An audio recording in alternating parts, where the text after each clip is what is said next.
Lenke. Sure. Thank you, Dr. Linke, for being here. This meeting means a lot to us here at San Diego Spine, and you obviously don't really need an introduction. You've published hundreds of publications and book chapters, and are really the godfather of spinal deformity surgery. And we're, a huge and biggest mentor to me in my year of training with you, and you really mean a lot to a lot of us here, and Dr. Mundis and Eslack and Dr. Barnia and Annie, and we're really happy to have you, and we're really excited to hear what you have to tell us and teach us, and we're all really excited to pick your brain a little bit. Great. Great. Thanks, Stephen. The rest of the crew for inviting me. Appreciate it. We'll just jump right in. So, there's obviously, we've all really kind of are trying to figure out real time, what the targets are for optimal sagittal alignment. And then once we understand that or think we understand it, how do we achieve it? So I'm going to kind of give you my perspective, my current perspective on this, if you don't mind. Let's see, I got to get out of this. My computer is really screwing up today.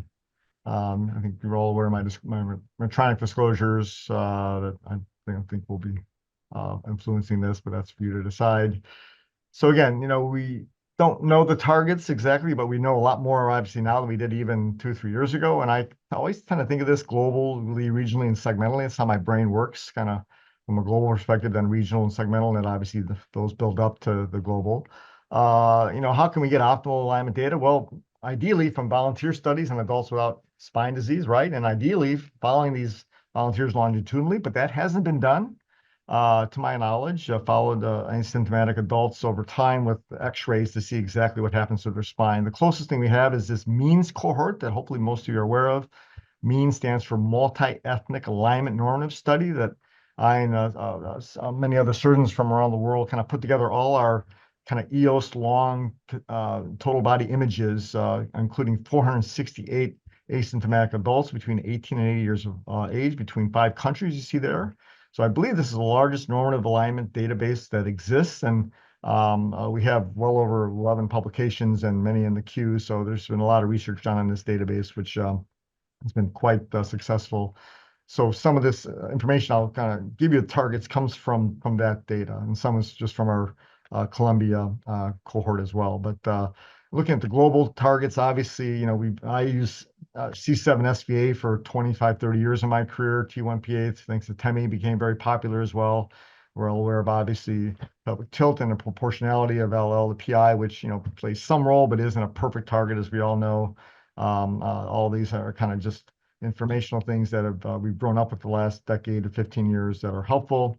I really like for global alignment this cranial sagittal vertical axis to the hip. So CRSVA to the hip is what we've kind of found in our research has been the best correlate for pre-op disability and post-op confirmation of success of radiographic outcomes. So we use this a lot. We publish on this. It correlates very strongly to PROMs than other prior global sagittal parameters, especially C7 SVA.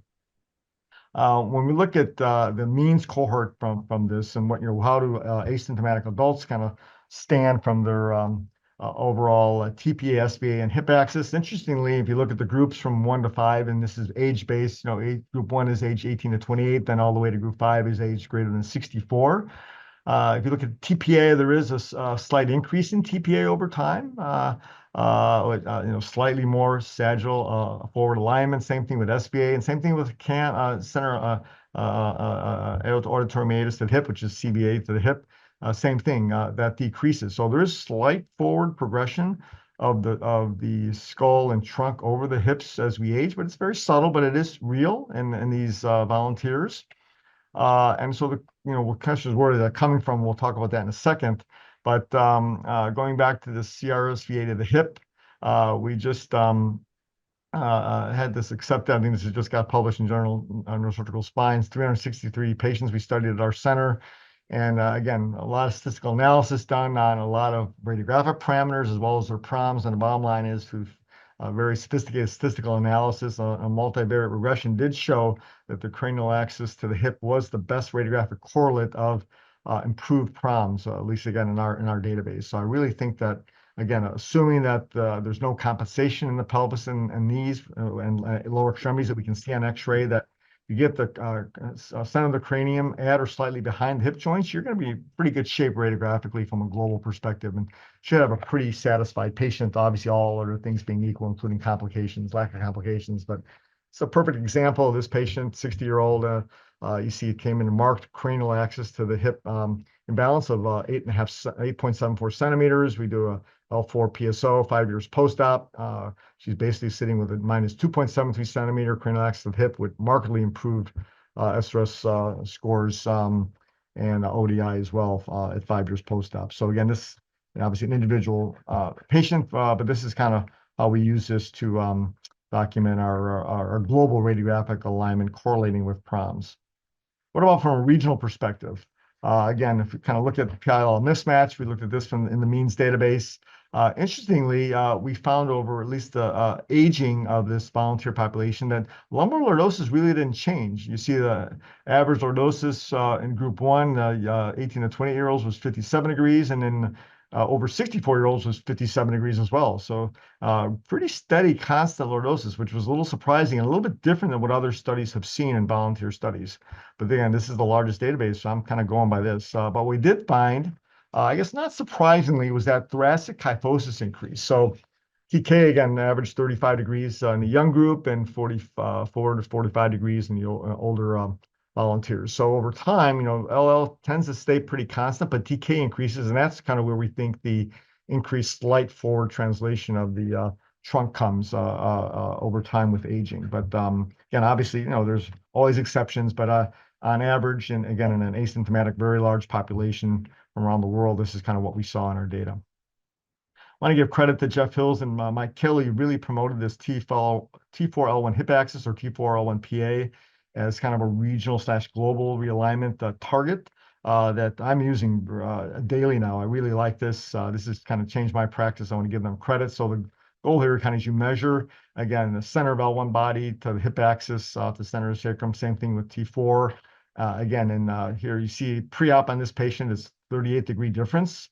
Post-op, we got it from 2-degree difference, -2. So the goal is really to get those lines overlapping and get the T4L1PA as close to 0 as you can, or slightly negative, to have optimal kind of regional / global alignment. This combination to me of a regional and global alignment parameter. But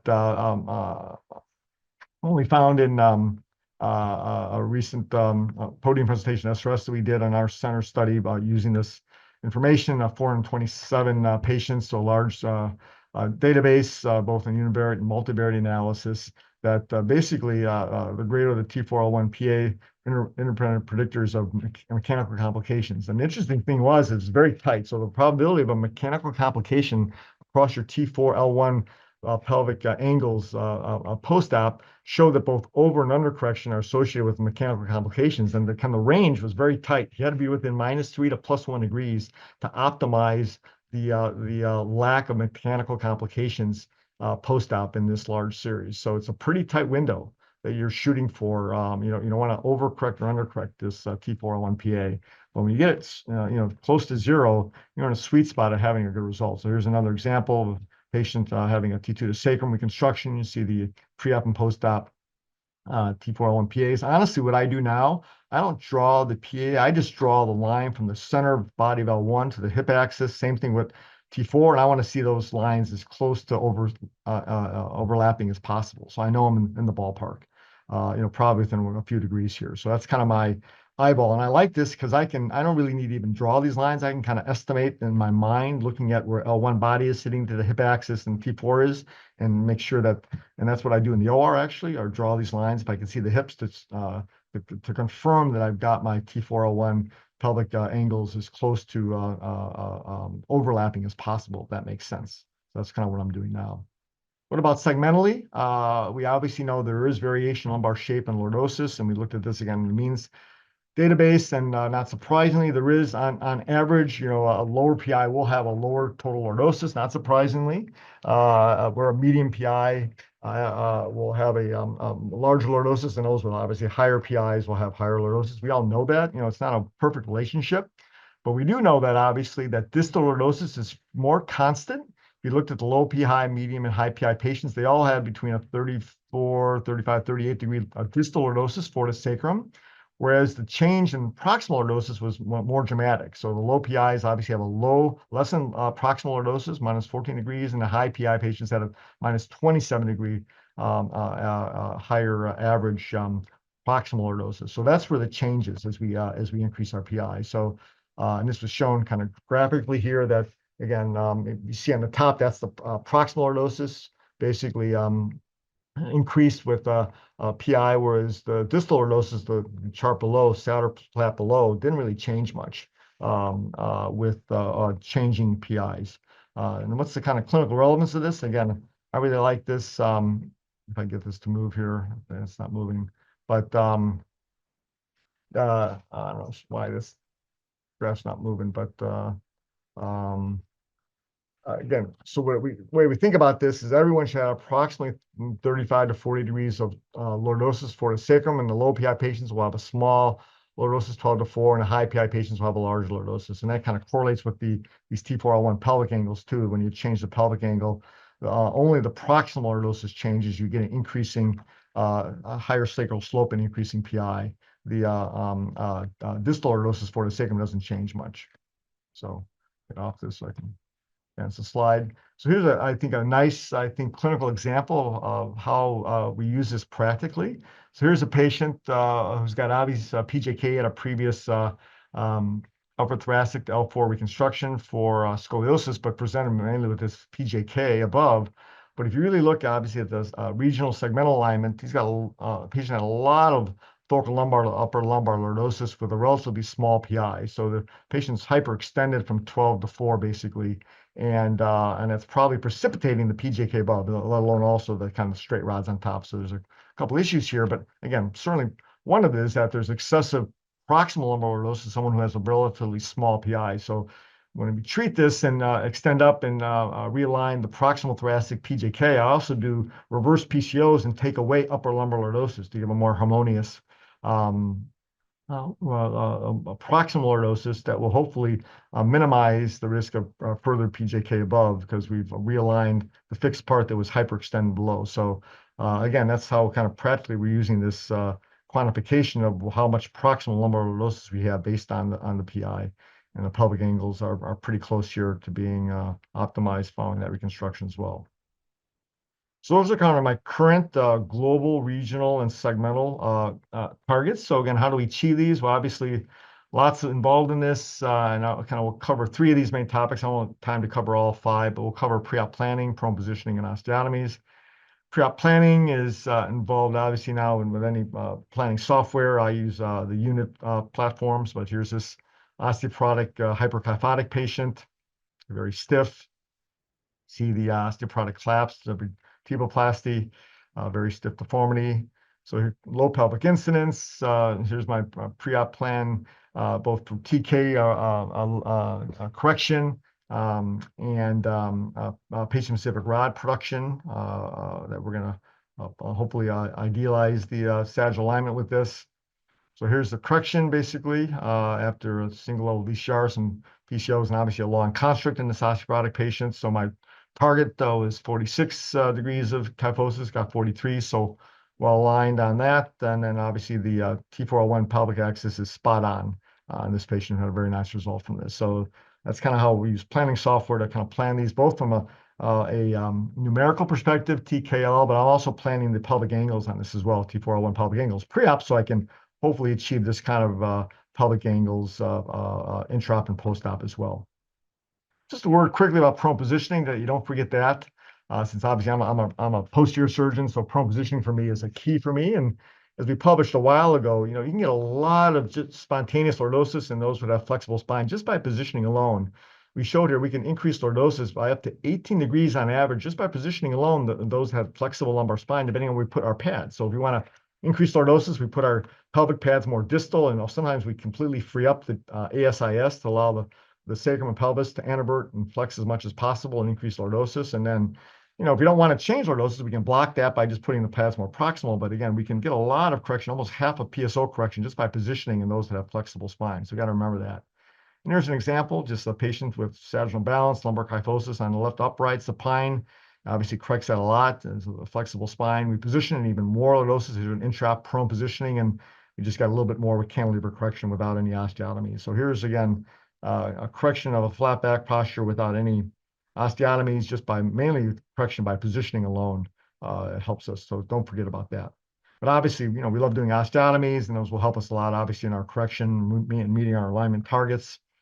We'll go through the workhorse osteotomy, the PCO, and then the three-column osteotomies, obviously, which are much more powerful when needed. We'll wear PCOs. Obviously, you need to have a mobile disc. And I call this my workhorse osteotomy for those patients with these kind of conditions. 63-year-old ADIS. They got this new classification system: a major thoracolumbar curve, minor structural thoracic curve, sagittal malalignment, and a structural lumbosacral region. Meets the classification system. Pretty stiff in the coronal plane supine imaging, pretty stiff in the sagittal plane supine imaging. So we're going to do multi-level PCOs. I'm going to shish kebab the spine, many, many levels here to release this as much as possible for optimal correction. And here it is, basically T1 to sacrum, multiple PCOs, 3-level T-lifts, and we get nearly anatomic, segmental, and regional alignment here with the pelvic angles nearly overlapping, and 2-year post-op cranial axis hips is perfect with no compensation below. So again, just showing a PCO correction with that kind of surgery. For PSOs, obviously, there's going to be stiffer, more involved deformities that need 3-column osteotomies. Kind of going through the 5 types of PSOs that I kind of consider versus the unilateral PSO, which I do on these kind of patients that are not too uncommon in my practice. Again, another adult idiopathic scoliosis, lumbar stenosis, fixed sagittal imbalance, very high pelvic tilt, and very large PIL mismatch as well, with a very large deviated and rotated lumbar apex, right? So you see L3 is almost touching the iliac crest, very, very severe deformity, very rotated. You see on the supine image on this curve. So what I do here is apical unilateral L2PSO. So just on the convexity that's kind of sticking up dorsally in the air, I take out the pedicle, do a hemilaminectomy on the convex side, decancellate the body through the pedicle, which is fairly straightforward, and I don't take the disc out above and below. And I take as much of the posterior wall as I can, and I leave the concave pedicle as a hinge, and I just compress down and squeeze down.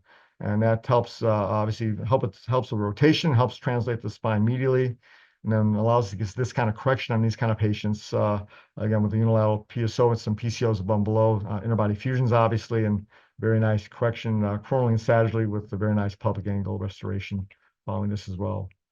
Standard grade 3 PSOs, this kind of patient, T2 to sacrum in the past, broken implants, and pseudos, having an L2 PSO with, again, very nice restoration, coronal and sagittal alignment. This patient was off in the coronal plane as well, as you can see, with the elevated hemipelvis for coronal malalignment.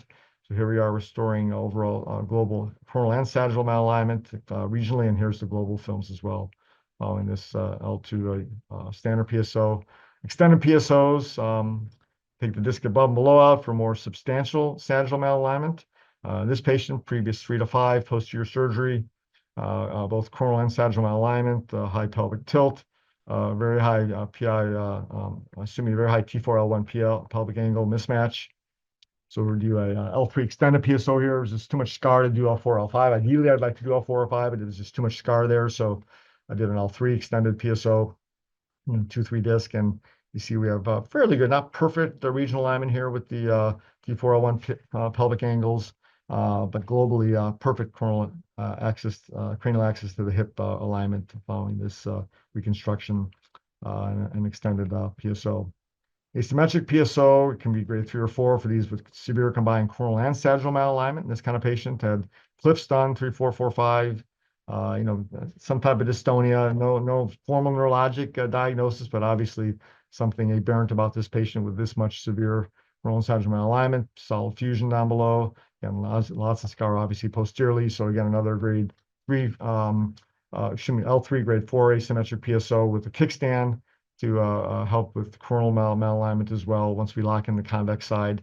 And you see marked restoration of coronal and sagittal alignment here with good T4L1 pelvic axis, and Slightly forward cranial axis of the hips, but certainly markedly improved from where the patient was pre-op in both coronal sagittal planes. And the last is sandwich PSO. I think you're aware of this, basically a grade 4 PSO with a TLIF interbody done above and below.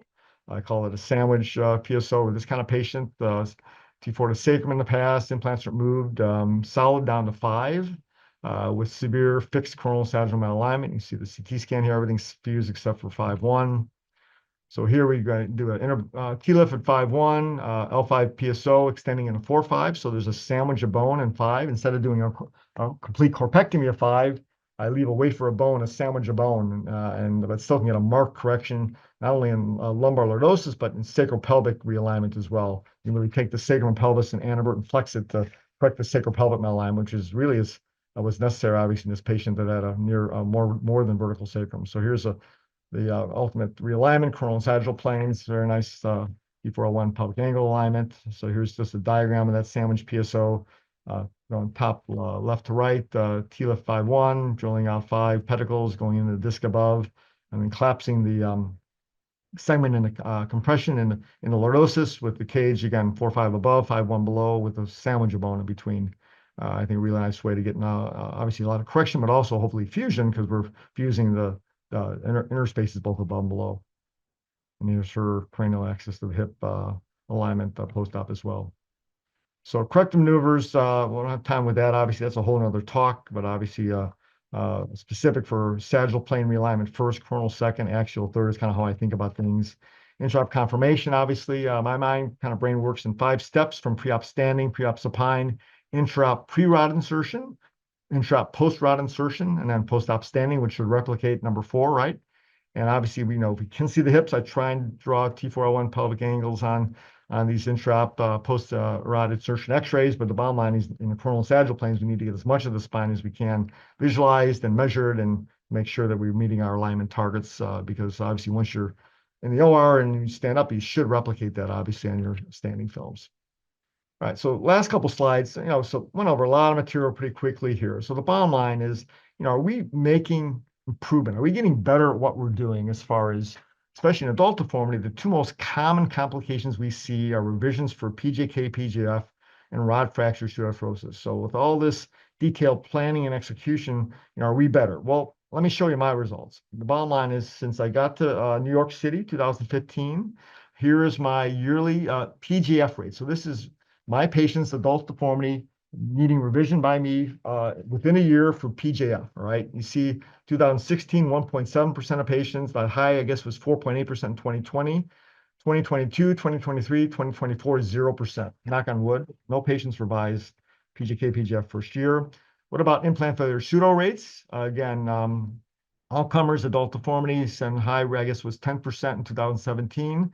2022, 2023, 24. 2022 is 0.7%. It actually was a patient done in 2019. So again, there's obviously a backlog here. So this won't stay 0. But again, I've never had 0% in my career over a several year period, but I have that now. And just look at specifically upper thoracic to sacrum reconstructions. Again, I've hit a high of 21, 22%, 2020. Again, 2022, 23, 24, 0. Again, this won't stay 0, but I would be shocked if it ever gets back to double digits. I think we are making improvement over time, and we just obviously have to keep following these patients. So again, I think optimal sagittal alignment targets are still being actively determined, but I think we have a much better grasp of this than we did even 2-3 years ago. Again, and these obviously, once we understand our targets, we can meet these based on these factors: pre-op planning, positioning, osteotomies, correction maneuvers, and intraop conformation. So I thank you for your attention. Sorry for the slide fiasco, but hopefully it still presented well. That was awesome. Thank you so much, Dr. Lenke. Yeah, thank you. Well, we have a few moments for any questions from the audience before we have to let Dr. Lenke go. Hey, Annie, I have a quick question for Dr. Lenke. Hi, Lee. How you doing? Good. Great to see you. So, and also I'm happy to say, sorry, I contributed probably a good number of your pseudos and rod fractures in 2016. So that's right. It's all cleaned up. It's okay. It's all cleaned up. So my question is, I remember when we did the cases together, you typically just put a cage at the L5S1, and on a few of your slides, I saw now you're doing 4-5 T lifts as well. Have you made that change because of the you want to achieve certain lumbar lordosis from 4 to 1, or is it more for fusion? What's the rationale? Yeah, I think a combination of both, Lee. Honestly, I was finding that when I was just doing 5-1, I had more rod failures at 4-5, and I wasn't getting the 4 to sacrum lordosis that I know now we need to get, right? I've known for a few years now that we need to optimize 4 to sacrum lordosis. So that probably knew that by 2019, 2020, and then also just seeing a few more rod failures and pseudos at 4-5 in these long constructs. Both of those prompted me to start doing 4-5, and you saw a couple of cases where if I got severe coronal and/or sagittal plane pathology, I'll do three-level T lifts. I rarely do 4. I don't think I've done many 4-level T lifts in patients unless there's huge reasons to do that, either laminectomy or radiation or something, radiation deformity. But most commonly I'm doing probably 80% 2-level T lifts at the bottom of these long constructs, and maybe 20%, 25% 3-level T lifts now. Yeah, and then one follow-up question is that how much do you think the unit rod is contributing to the decreased rod fracture because of less bending, and Right. and how did it help? Yeah. Yeah, hard to know. I think there certainly is. I think there's playing a role in that. And obviously, it's not only the rod itself, but the planning involved in the rod, right? I mean, I think there's both. Because I did switch out around 2021, 2022. That's when I started using unit, both planning and patient-specific rods. So that certainly is playing a role. How much of a role? I think probably a substantial part, but there's a lot of other factors. But honestly, I haven't changed a lot in 2021, 22. Besides that, I'm obviously, I don't have a conflict with unit or patient-specific rods or planning, but obviously I do have a Medtronic conflict, so I don't want to dwell on that. But it just makes sense. Obviously, we're not notching the rod as much. We can confirm we're meeting our alignment targets by dropping at least one of the rods in after we correct. I kind of use unit planning and rods as a correcting rod and as a holding rod. So, and I'm still kind of figuring out how best to do that, but I like to at least drop one of my rods in as a holding rod that I've met my alignment targets in, right, once I correct the spine. So, but certainly having those, at least one of those rods not notched at all is helping, and maybe it's just delaying the obvious. But I can also tell you, I'm following at least 20 to 30 patients of mine for upwards 10 years now that have 1 or 2 out of 3 or 4 rods failed, but they aren't progressing. They aren't failing more rods. They're keeping their alignment. They aren't symptomatic.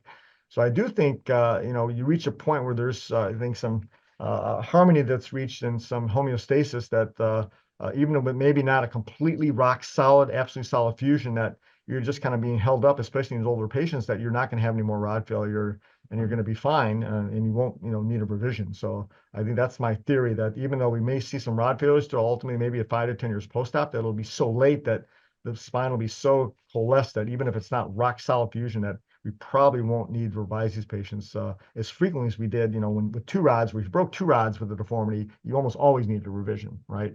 So that's what I think is going to happen, honestly. Yeah. Well, yeah. Thanks for a great talk.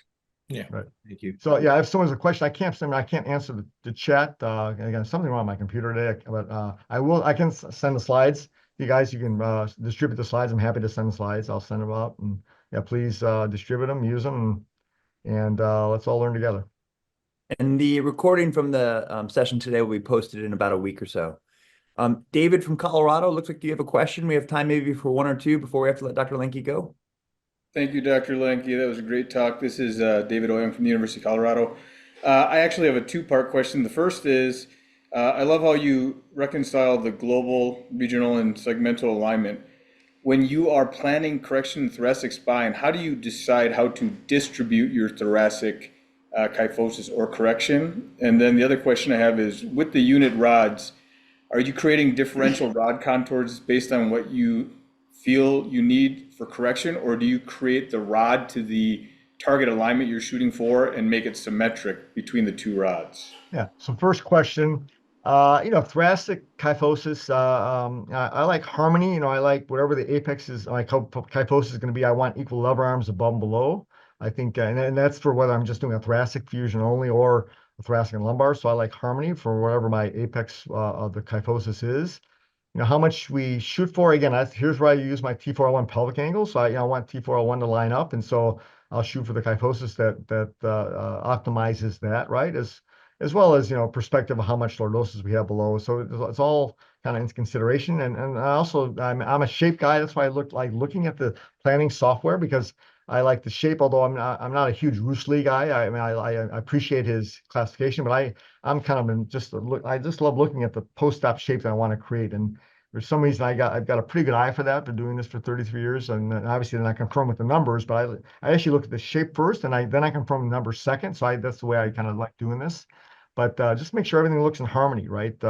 With TKLL, your transition inflection point between TK and LL is usually around 11, 12, L1 around there, and then making sure I've got enough K above and enough contract above. I'm not going to get a PJK. So it's kind of a combination of the numbers and shape that I look at, in other words. And second question is, yeah, it's been difficult for me to create a correcting rod with unit software planning, honestly, because they won't give me more than a certain amount of difference from what the plan is. So what I do is I do kind of maximize that difference, but almost always my correcting rod, I'm tweaking in the OR. In other words, I'm bending that rod, in other words, and sometimes substantially, sometimes not as much. It depends on how flexible and correctable the spine is, after my releases and PCOs and stuff. So sometimes every case is a little bit different, right? We don't know exactly, how much flexibility we're going to have once we do our releases, positioning, PCOs and things like that. Sometimes we get a marked amount of correction, right? So we don't have to, so we really can pull the spine to the rod, and it's going to easily get there. Sometimes the rod's going to give in a bit more, and we have to, do a more correction maneuver. So it really varies. But my point is, I use a correcting rod that I try to instill, from bottom to top, or top to bottom to top if I'm going to the sacrum pelvis, top to bottom if I'm not going to the sacrum pelvis, and then I want my contralateral rod to just lay in place. That's my holding / confirmation rod, in other words, right? And that should then confirm that I've reached my sagittal alignment targets in an ideal world. Does that make sense? Absolutely. Thank you so much. You're welcome.